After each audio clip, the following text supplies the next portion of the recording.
হয়নি। তারপর রাতে রান্না করতে ইচ্ছা করতেছিল না, কারণ হচ্ছে কিছু কাজ ছিল, কাজ টাজ আর কি সেরে তো জামাই এসে বললো যে যেহেতু মাংস রান্না করা আছে তুমি হচ্ছে খিচুড়ি বা বিরিয়ানি টাইপ কিছু রান্না করে ফেলো। তাই আমি ভাবলাম যে একটু ফ্রিজ থেকে কাঁচা মাংস বের করি। তো যেহেতু মাংসটা হালকা সিদ্ধ করা ছিল, মানে কুরবানির মাংস প্রায় এটাই আর কি লাস্ট প্যাকেট ছিল, তো ভাবলাম যে তাহলে প্রেশার কুকারে দিয়ে মাংসটাকে একটু সুন্দর করে হচ্ছে কষাই নিই আগে। তাই কষাই নিয়ে তারপরে হচ্ছে আর কি ভাবলাম যে বিরিয়ানি টাইপ খিচুড়ি রান্না করি। তাই মসুর ডালও দিছি, কারণ আমার কাছে বিরিয়ানির থেকে খিচুড়িটাই একটু বেশি ভালো লাগে, মানে মসুর ডাল দিয়ে খেতে। তো ওটাই আমি আর কি রান্না করে নিচ্ছিলাম রাতের জন্য। তো আমাদের এই এলাকায় তো কারেন্ট একদমই থাকে না, সাথে হচ্ছে নেটও নাই কয়দিন থেকে, এই জন্য এই ভিডিওটা আপলোড করতে করতে চাইও আর কি হচ্ছে করতে পারি নাই। আর এই সব থেকে বড় প্যারা হয়ে যায় হচ্ছে মানে ভিডিও বানাইতে কোনো আমার হচ্ছে প্যারা হয় না, সমস্যাটা হয়ে যায় হচ্ছে ভয়েস দিতে। মানে আমি যে ভয়েস দিব এটার জন্য আমি সময় পাই না একদম। কিন্তু আমার খুব ভালো লাগে যে আপনাদের সাথে এসে গল্প করতে। যাই হোক, ভাবতেছি যে আবার হচ্ছে লাইভে চলে আসবো যে কোনো একদিন হঠাৎ করে, বা আগেও জানাই আসতে পারি।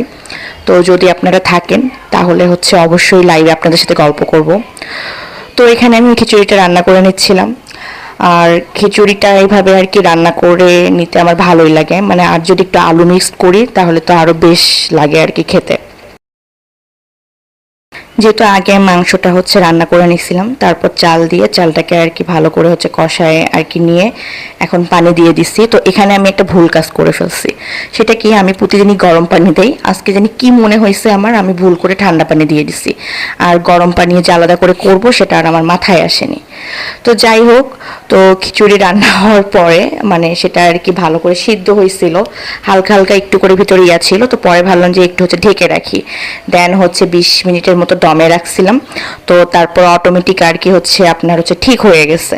তো এটা একটা টিপস আপনাদেরকে দিতে পারি যে যদি কখনো ভুল করে ঠান্ডা পানি দিয়ে রাখেন মানে পোলাও বা চাল মানে আর কি হচ্ছে খিচুড়ি বা বিরিয়ানিতে, তাহলে পরবর্তীতে কি করবেন, দমে রেখে দিবেন। দমে রাখলে এমনিতেই ভিতরের চালগুলো হচ্ছে সিদ্ধ হয়ে যাবে। তো এটা খেতে খুবই মজা হয়েছিল। তারপরে আবার মানে আমরা যখন আর কি হচ্ছে রাতে খেতে বসছি তখন আবার কই থেকে যেন ঝুম বৃষ্টি চলে আসছে। তো আমার এটা অনেক ভালো লাগছে, কারণ বৃষ্টি আসলেই আমার বিরিয়ানি বা খিচুড়ি আর কি খেতে ইচ্ছা করে। যাই হোক, আজকে এ পর্যন্তই, সবাই ভালো থাকবেন, আল্লাহ হাফেজ।